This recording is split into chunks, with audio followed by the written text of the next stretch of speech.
Officers on the pursuit call. Suspect vehicle was last seen heading north near the power station. Containment will be set up ahead of his last known direction of travel. This call is still code 6. Handle on TAC 3.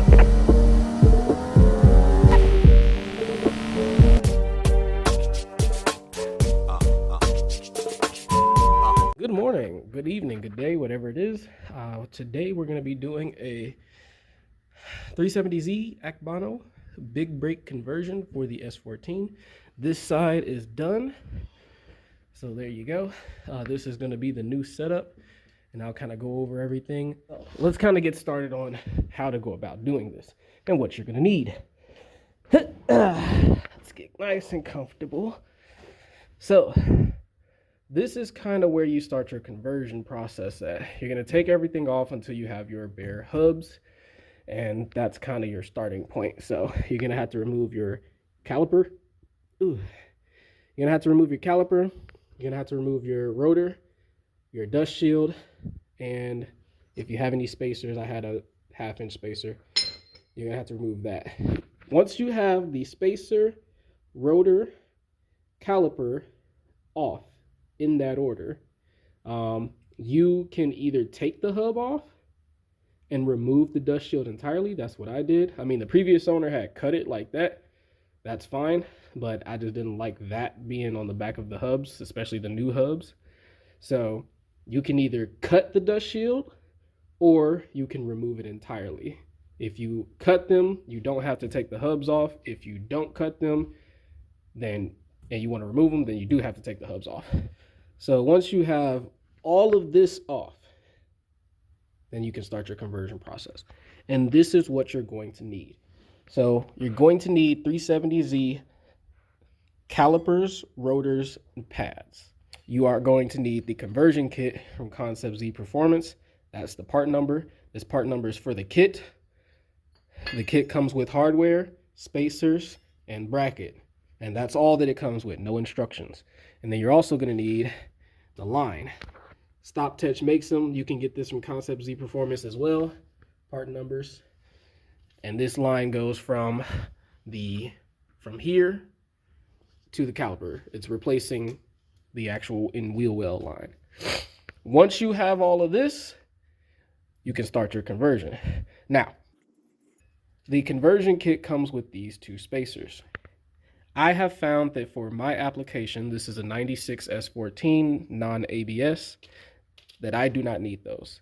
If I run these spacers, specifically this one's not as much a problem. This one is for the lower, but this one, if I run this spacer on the back of this, I have found that the top bolt here rubs into the inner part of the rotor. And when I remove that spacer, I don't have anything rubbing, everything is clearance, and we're all good.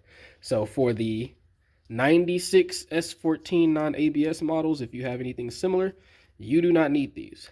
These may be for S15 or S13. Let me show you how the spacers go with the rest of them. Each bolt from the kit comes with a crush washer, a regular washer, and then this long one, it's the only one of its kind, because these are a bigger size.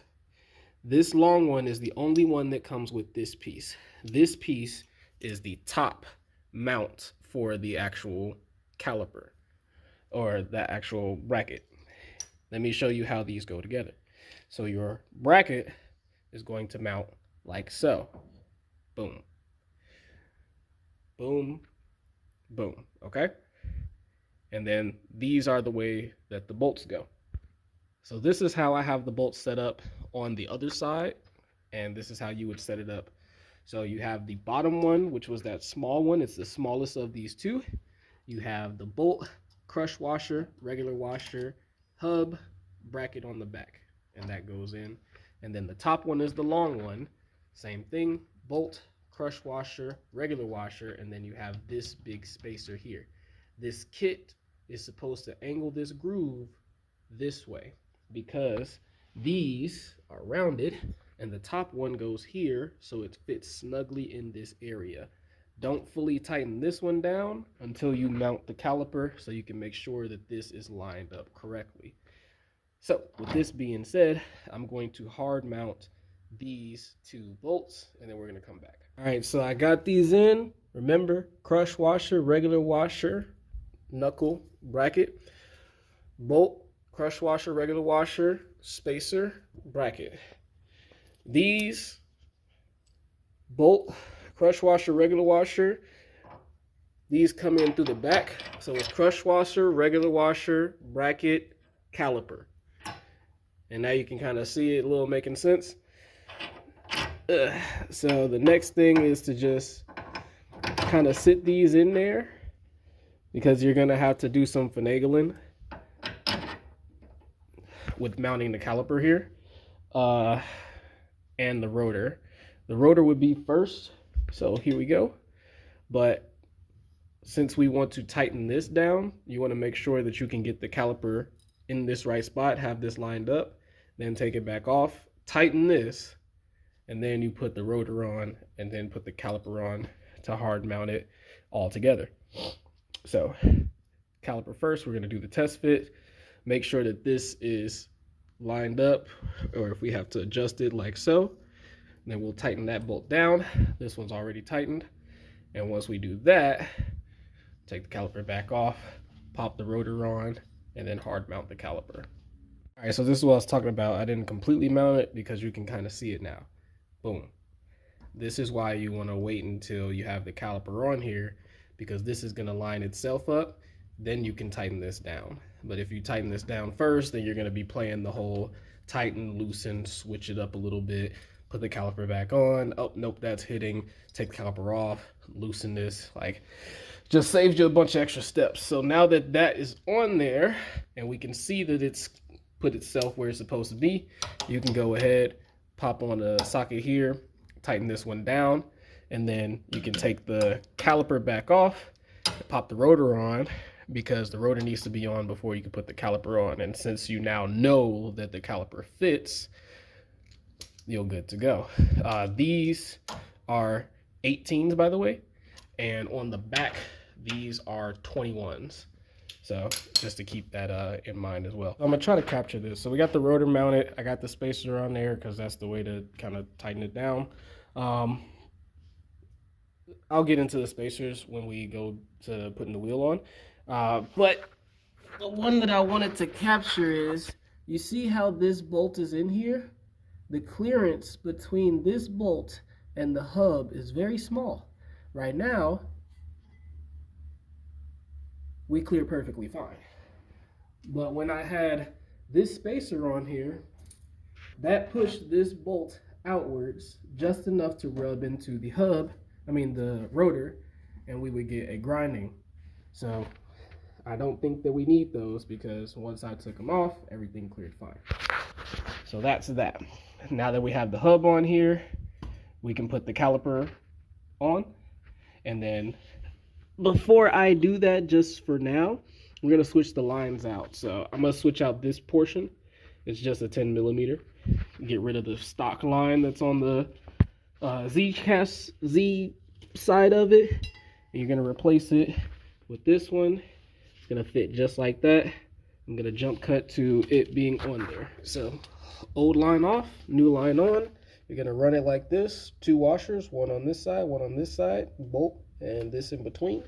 I am not going to tighten it yet.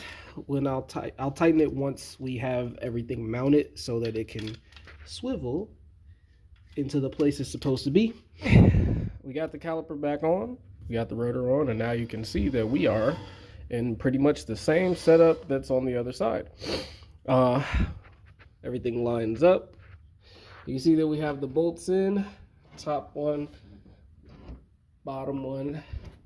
So we are all good. And that's pretty much all it takes. The only other thing is to, like I said, connect this part to that part.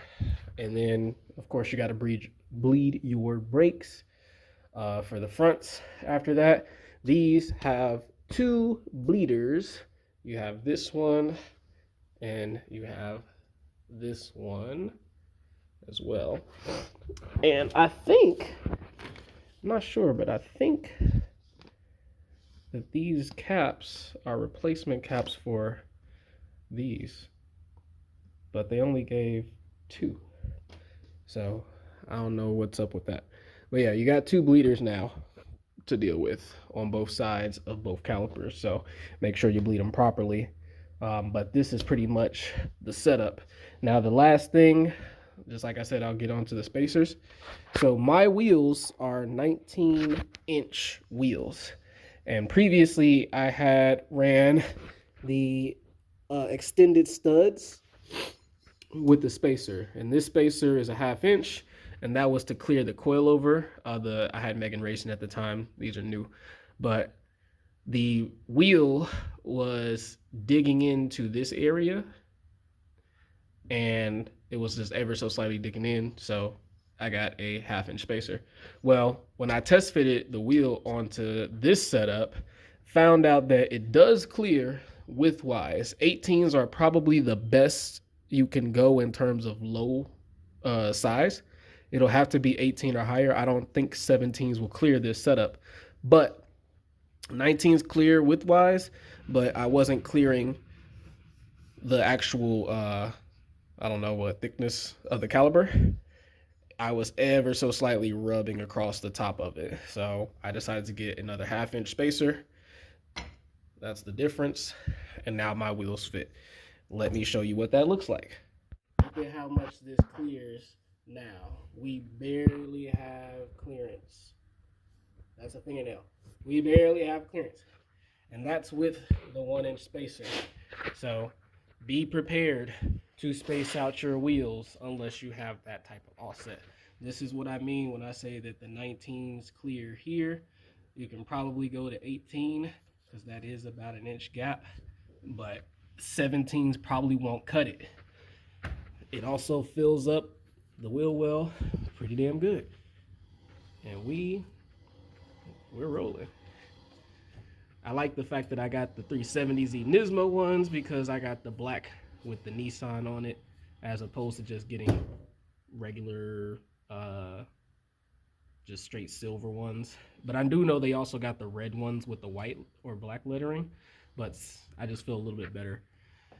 They're all the same parts wise, but I feel a little bit better knowing that these came off of a Nismo 370Z. And I know they came off of one because I was there when they got pulled off of it. So yeah, but yeah, that's pretty much where we're gonna end this off. Again, remember to bleed the brakes before you go for a test drive, and like, comment, subscribe, follow the build. The next video will be for the rears once we get the rest of the parts for that. Peace.